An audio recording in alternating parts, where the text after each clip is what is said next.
नमस्कार दोस्तों, मैं डॉक्टर प्रवीण अपने YouTube channel real world no fake को लेकर आपके सामने फिर से हाजिर हूँ। आज इस चैनल के माध्यम से मैं आपको एक संदेश देना चाहता हूँ, लेकिन संदेश देने से पहले आप मेरे चैनल को लाइक करें, शेयर करें, सब्सक्राइब करें, बेल आइकन ज़रूर दबाएं। आज जो संदेश देना चाहता हूँ वो जो है ना, कोरोना कोविड-19, हम पूरी दुनिया वाले सब इससे डरे हुए हैं।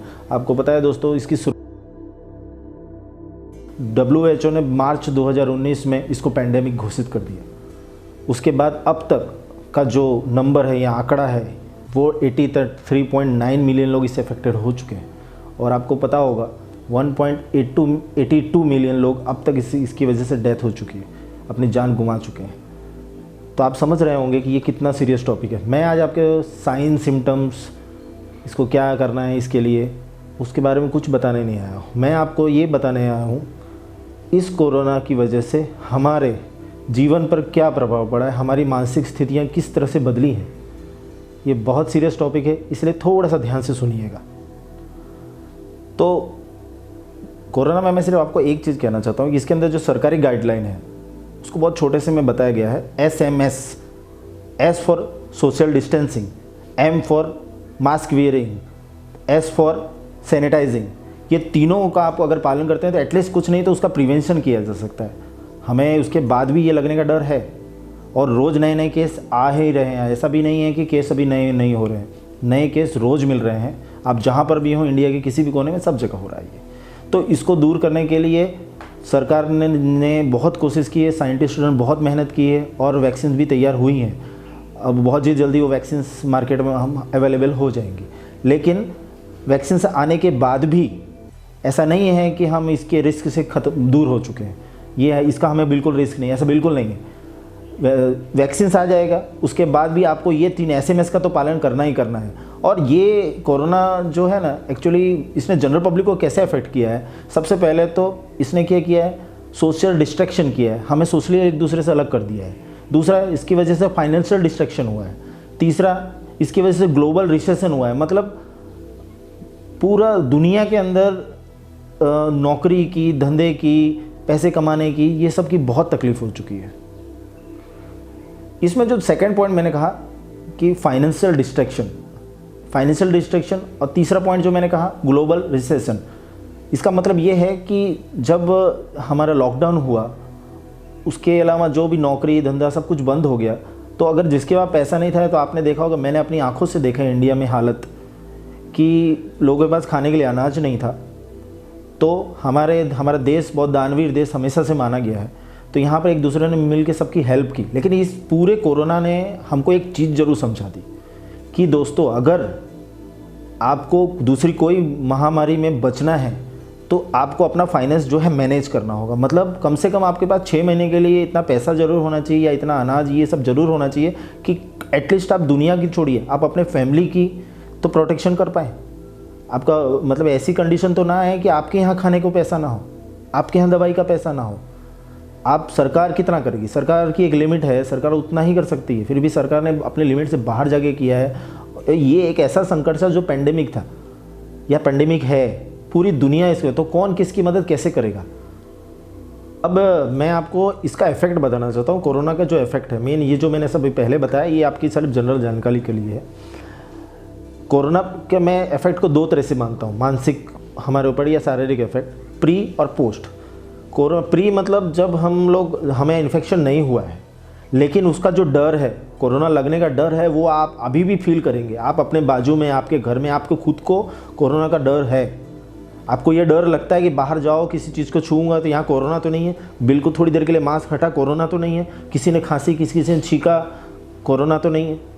हर जगह ये कोरोना का डर, ये प्री डर। अभी इस डर की वजह से क्या हुआ कि जो एज वाले लोग हैं या जिनकी इम्यूनिटी लो है, वो सब या तो प्री एक्सिस्टिंग कोई डिसीज़ है, उनको समझिए हाइपरटेंशन है, या उनको डायबिटीज़ है, या उनको थायराइड है, इस तरह की बहुत सारी बीमारियों में से कोई भी बीमारी वो लोग लेके अगर ऑलरेडी उसकी दवाई ले रहे हैं, तो वो लोग की इम्यूनिटी डेफिनेटली बहुत ज़्यादा कम है।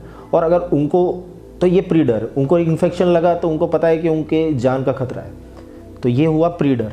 पोस्ट डर उनके लिए है जिनको ऑलरेडी कोरोना हो चुका है। तो देखिए, जिनको कोरोना हुआ, या तो उनको है ना घर में रखा गया 14 दिन के लिए, या तो उनको हॉस्पिटलाइजेशन किया गया। अगर इम्यूनिटी कमज़ोर है, हॉस्पिटलाइजेशन में डेथ हुए, आपको पता है कि बहुत सारे डेथ हुए, उसके बाद में अगर घर में भी हैं तो घर में जो एक फैमिली के अंदर समझिए 5 या 6 मेंबर हैं तो वो सबको डर लग रहता है कि हमको इन्फेक्शन लगे। और अपनत्व की चिंता भी बहुत है कि अगर मेरे पापा हैं या मेरी मम्मी है या मेरा भाई है, मेरी बहन है या मेरी वाइफ है या बच्चे हैं, कोई भी इन्फेक्शन में अगर लगे हैं तो हमारा डर, तो वो डर खाली पोस्ट कोरोना का उस पेशेंट को नहीं है कि जो कोरोना है, उसके अलावा उसकी पूरी फैमिली उस डर में है। और ये ऐसा डर है कि जो जब तक पूरा ठीक नहीं हो जाता है तब तक ठीक नहीं होता। इवन कोरोना के 14 दिन निकलने के बाद, पूरी तरह से इन्फेक्शन क्लियर होने के बाद भी डर रहता है, क्योंकि उसके बाद भी जो नॉर्मल लाइफ आते आते कभी समय लग जाता है, बहुत टाइम लग जाता है। कहने का मतलब मैं आपको इसको थोड़ा सा डिटेल में बताना चाहता हूँ, इसलिए मैं वर्गों के हिसाब से आपको थोड़ा सा बताऊँगा। समझिए आप बच्चे ले लेते, पहला वर्ग ले ले बच्चे, जो कि बच्चे बहुत इंपॉर्टेंट हैं। बच्चों में ऐसा देखा गया है कि बच्चों की जो लाइफ होती है वो बाहर लाइफ अच्छी है, मतलब उनको इंडोर नहीं आउटडोर एक्टिविटीज़ का बहुत होता है। बच्चे स्कूल जाते थे पहले, बच्चे दूसरे बच्चों के साथ खेलते थे पहले। अभी क्या हो गया कि कोरोना हुआ, लॉकडाउन हुआ, बच्चों को घर में रहना पड़ा। अब घर में रहना पड़ा तो उनका जो कॉरिडोर खेलने का वो कम हो गया। दूसरा वो उनके अभी मानिए घर में एक ही बच्चा है तो दूसरे बच्चे उनको में नहीं मिल रहे हैं खेलने के लिए, तो वो बड़ों के साथ वो चीज़ उनके सेट नहीं हो रही थी। दूसरी चीज़ क्या हुआ कि जब बच्चे घर में रहने लगे तो उनके हाथ में मोबाइल आ गया, लैपटॉप आ गया, इस तरह के कोई ना कोई गैजेट्स आ गए। और वो गैजेट्स की आपको पता है कि उसकी किरणें कितनी खतरनाक है, हमारे लिए भी खतरनाक है तो बच्चों के लिए तो डेफिनेटली होगी। और बच्चों के लिए इसलिए ज़्यादा खतरनाक है क्योंकि बच्चों का स्टेज होता है ब्रेन का डेवलपमेंट का। बड़ों लोगों का तो ब्रेन ऑलरेडी डेवलप हो चुका है जितना होना था, तो उस डेवलपमेंट ब्रेन डेवलपमेंट में जो बाधा आती है वो उसका कारण ये सब गैजेट्स हैं। तो हम क्या करें, अपने बच्चों को कैसे बचाएं इससे। दूसरा, ये सब गैजेट्स के एक्सरेस या जो भी रेस निकल रही हैं इसकी, उसकी वजह से बच्चों में आपने देखा होगा कि चिड़चिड़ापन बढ़ा, बच्चों को रोना बढ़ा, बच्चे परेशान रहने लगे। और उसकी वजह से क्या होता है कि माँ बाप भी परेशान होते हैं, मतलब पूरे घर का जो माहौल है वो धीरे धीरे खराब हो रहा है। तो वो एक स्ट्रेस को जन्म दे रहा है। उस स्ट्रेस की वजह से धीरे धीरे डिप्रेशन डेवलप होगा, एंग्जाइटी डेवलप होगी। इवन बड़े लोगों में या जिनकी इम्यूनिटी बहुत कम है या जिनका मेंटल पावर थोड़ा कमज़ोर है, उन लोगों के अंदर सुसाइडल टेंडेंसी भी डेवलप हुई। ये बच्चों पे इफेक्ट है। लेकिन इसको हम कैसे दूर करें, मैं वो भी आपको बताना चाहता हूँ। बच्चों में दूर करने के लिए सबसे बड़ा जो हथियार है वो है पेरेंट्स, माँ बाप गाइड कर सकते हैं। तो माँ बाप को उनको ऐसे टाइम पे स्पेशल प्यार करने की ज़रूरत है, स्पेशल लव देने की ज़रूरत है। स्पेशल लव देने का मतलब ये है कि समझिए कि बच्चे आउटडोर एक्टिविटीज़ कर रहे थे, अभी आप उनको अंदर घर में कैरम खिलाएं, चेस खिलाएं या सांप सीढ़ी जैसे ऐसे कई गेम्स हैं जो ब्रेन डेवलपमेंट के लिए बहुत अच्छे हैं, वो आप कराएं। उनको क्राफ्ट में, ड्राइंग में, ये सब में उनको इंटरेस्ट जगाएं। उसके साथ साथ आप भी इंटरेस्ट लें। जब आप इंटरेस्ट लेंगे ना तभी आपके बच्चे भी इंटरेस्ट लेंगे। आप जैसा चाहते हैं वैसे बच्चे बन सकते हैं, उसके लिए आपको ध्यान देना होगा। तो आप ये सब कराएं। समझिए कि गैजेट्स का भी बहुत शौक़ है, तो गैजेट्स में भी आजकल मोबाइल के अंदर बहुत सारे ऐप आते हैं जो कि ब्रेन डेवलपमेंट के लिए पर बेस्ड है। आप वो ऐप में उस चीज़ों को पढ़ाई उनको करा सकते हैं।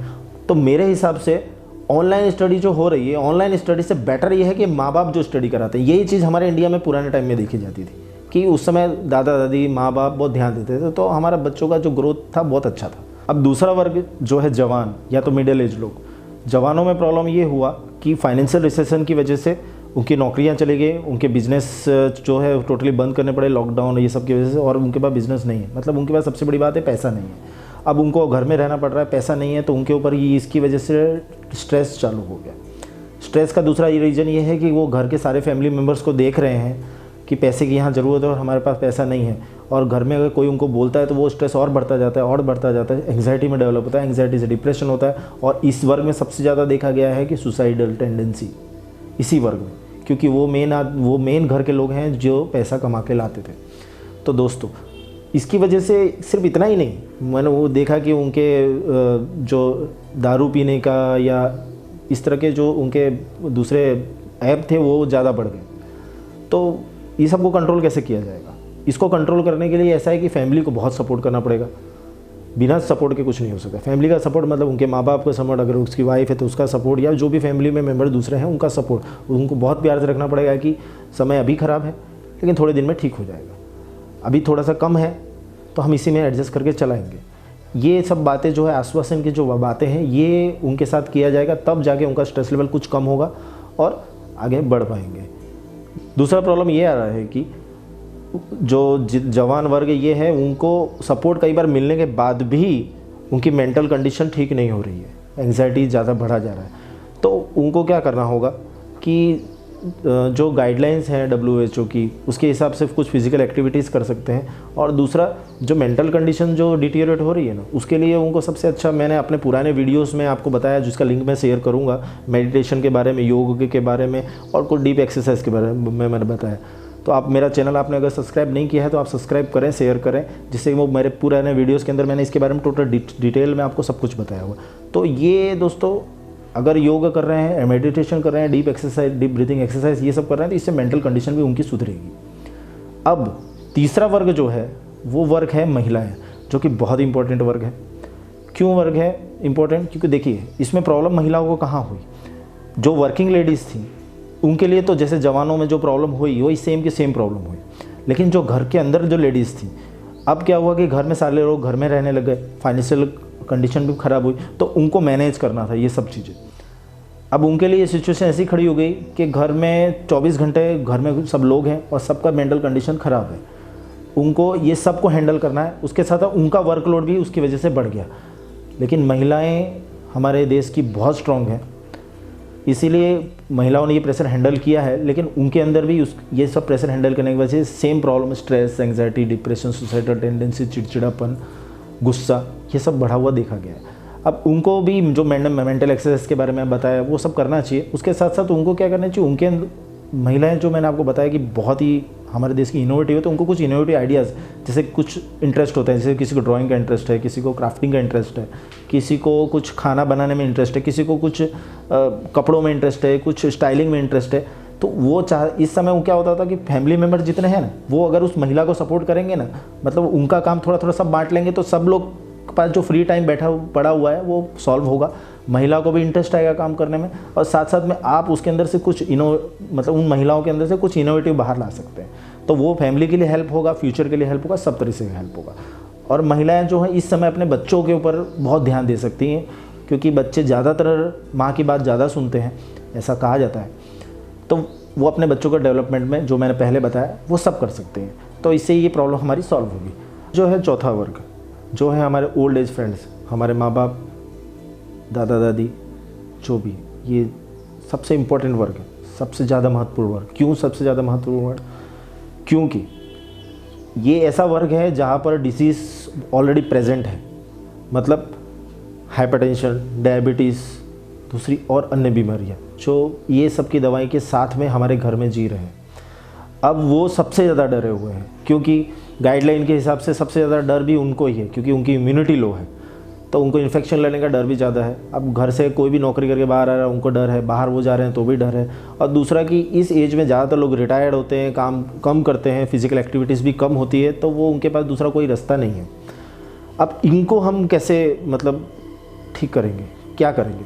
इनके लिए भी हमें कदम उठाना होगा कि हमारे माँ बाप हैं, अगर आप उनको आराम से बैठ के बात करें तो सारी प्रॉब्लम सॉल्व हो सकती है।